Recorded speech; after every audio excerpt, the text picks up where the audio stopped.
Hi, welcome to my showcase of the shader I made. This is the first ever shader I made, and I wanted to replicate the style of Gustave Doré in the Divine Comedy. At least that's where I got it from.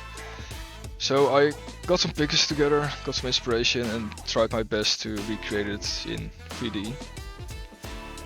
As you can see, there's a lot of black in them, as you can see in the picture search, and I wanted to recreate it as well, but also a bit of the shadowy lines and drawing style of it. Which is kind of tricky, because on the one hand it's really dark, and on the other hand it's light when it comes to the highlights where it's really bright. And of course that's something you can draw and just choose, but in 3D I had to do it all the time, so I kind of made a mix of the really bright and really dark side and came up with this.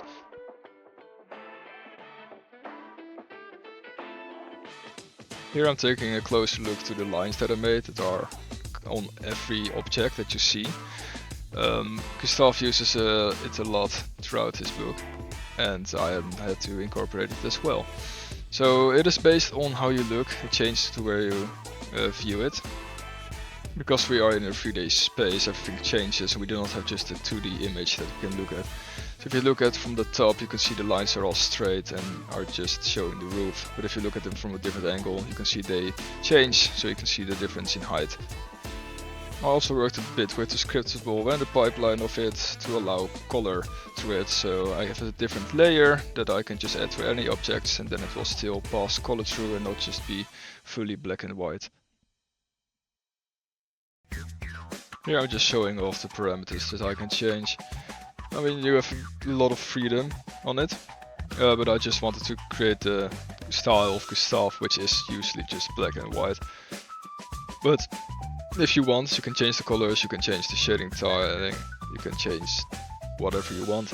I also added main textures and cell textures if you want to add them, but I didn't have the need to, since, well, the style is just black and white. But as you can see, there's still a lot of room for customizations. Also added something, an overlay, so you can have an entirely different shader on it. So if you want something with entire colors or complete toon shader and then want to switch it out with this one, it is also possible. Of course, you can change the lines on the ground if they're closer together or not. And when the camera is a bit further away, the lines disappear, so it doesn't hurt your eyes as much. So yeah, that was my small explanation and showcase of my shader.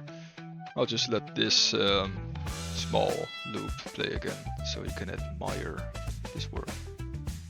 Thank you for listening. Have a good day.